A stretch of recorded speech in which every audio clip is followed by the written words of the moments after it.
I'm Logan Crawford, and right now on the Spotlight Network, we're uncovering a powerful immigrant story of survival, sacrifice, and the pursuit of a better life. The name of the book, Into the Moonbroch, From the Azores to the Santa Clara Valley. It's written by a terrific author. Her name is Debra Gomes Korbel, and she brings to life the incredible journey of Miguel Mirante, a Portuguese farmer who risks everything for his family's future. If you love historical fiction filled with adventure, resilience, and rich cultural heritage, this is a book you won't want to miss. We're delighted to have this very talented author join us here today on Spotlight. We thank the team at Atticus Publishing for helping us put her in the spotlight today, and we ask viewers like you to support authors like her by subscribing to our channel and by purchasing her amazing book. The links are below this interview. And be sure to download the Spotlight Network TV app streaming on Roku, Apple TV, and Amazon Fire TV. Debra, welcome to the show. Thank you for joining me here today. Thank you for having me. It's my pleasure. Miguel Mirante's story rings true. Is it based on real life at all? Yes, so it is based on the story of my great-great-grandparents who came over here first to Hawaii, which was at the time the Sandwich Islands. And it's a fictional character, but a composite of many of the people who took this journey. There's one journal in existence that describes this journey, and it really helped kind of flesh out the details for me in the book. Now, is a journal like a family journal or a journal that you've bought? Or tell us a little bit about this journal. The journal I had to search for, and it was not a family journal, but it is the one surviving journal. It's about 90 pages long, and it's written by a man by the name of João Oliveira, and you can find it out there in the public domain. Very, very interesting. Were there any unique challenges that Portuguese immigrants faced coming to America in 1878 and thereabouts? Yeah, there were many challenges along the way. The family stories that I heard was that if they had known what the journey was going to be like, they never would have taken the journey. Yeah. And they thought they would always go back to the Azores, that they would make some money, go back and be able to reestablish themselves. But the reality was that they didn't want to go back after taking that journey. Yeah, they were leaving a beautiful place. I Yes. guess they left a beautiful place like a lot of people leave beautiful places to come to America because they needed a better way of life, money, prosperity, that kind of thing. Yes, they were facing impoverishment because their crops had been blighted on the islands at the time. So they were in dire straits and they were looking for a new place. But what was promised to them is they would get education for their children. And that was a huge incentive for them, that those who were going to bring them over would educate their children. It gave them some hope for the future. And the thinking was that the Azore Islands are not entirely unlike the Sandwich Islands were, and that they would readily adapt to that environment. The Hawaiian sugar plantation owners were having problems keeping workers on the plantations.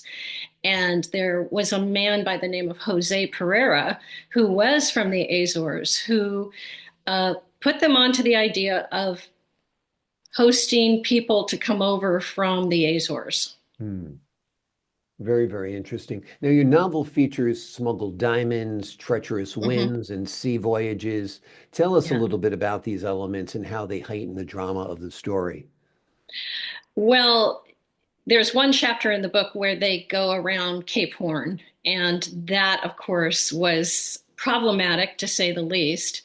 Some of the boats were steamships that came over, some of the boats were bark. I based my story on the barks that came over because they're sailing ships. And so all they had were their sails to get around that horn. That was probably the most treacherous aspect of the journey. But they also faced things like measles. Many children died from measles and various other kinds of sicknesses. So yeah, it was problematic. The story about the diamonds was actually based on a family story about the fact that some of the men had worked in the diamond fields Africa, and they were able to bring over those diamonds on the journey. Wonderful, wonderful. Explain to the folks at home the significance of the title Into the Moonbroch. So a moonbroch is actually a Scottish term, Mhm. and it it really means it back in those days in the 1800s, the sailors of those times didn't have the sophisticated instruments to predict weather conditions or to predict what was coming. So they often looked at signs in the sky. And when they saw a moon that had a misty halo around it, and you can actually go and look at pictures of various moonbrochs, Yeah. they would see that as an indicator that a storm was coming. Hmm. And the theme of the book, of course, is moving through the treacherous and the difficult time that they had. So they would go into the Moonbroch. And you see that thing kind of play out throughout the story. Wonderful, wonderful. Was this like Ancestry.com on steroids for you, like finding out all about your culture and the voyage to get here? I mean, all of us have an amazing immigrant story if you go back and look at it, right? Yes, yes. Um, I don't know about Ancestry.com on steroids, but there were some interesting moments. There was a story about a man named Francisco Gomes who fell through a porthole and Hmm. died. And I quickly called my aunt and said, you know, Francisco Gomes was a name we knew. I think it was my great grandfather was Mhm. Francisco Gomes. I said, could that have been someone we were related to? And she said, no, that wasn't our grandfather. Obviously, it wouldn't be, because if he had died, we never would have made it here. We wouldn't be having this conversation. But there were definitely some very fascinating stories that I was able to find. And one of the treasure troves of information that I was able to tap into was there's a man here in Santa Clara Mhm. by and he was about to leave his home after 50 years of living in Santa Clara, and someone introduced me to him, and I was able to go see him right before he left his home. And he had a room full of artifacts and historical notes, and one particular book, which was a story, a compilation of stories from the people who had lived in Hawaii. And that was just a great research find for me, because it really fueled my imagination and gave me a lot of information about what was life like on those islands. Wonderful. Was that a common immigration route to go from the islands of Portugal to the Azores to the Santa Clara Valley? Yes, for the Portuguese who came from the Azores at that time, indeed it was. Of course, it was before the Panama Canal, so that's why they were all traveling around Cape Horn. And Hmm. not all the Portuguese came through the Hawaiian Islands. Many did. Quite a few came from through Maine, and they would go across to California. So the immigration patterns varied, but there were at least about 20,000 who came on the ships that first went to the Sandwich Islands between about 1878 to about 1915. Yeah. Yeah, there's a lot of Portuguese in New England as well, particularly Providence, Rhode Island, in that area. Mhm. It seemed to be a huge area for them to settle. Very, very interesting. What do you hope readers take away from your book? Well, I think it is actually not an uncommon story for Hmm. those who have immigrated to America and started with nothing and built their life from scratch. Most of my relatives were business people who, once they left the sugar plantations, they started their own business. So you'll see in the story that they started their own businesses, they educated their children. By the time it got to my father's generation, they were all going to college. Many of them took on positions of leadership in both Hawaii and California.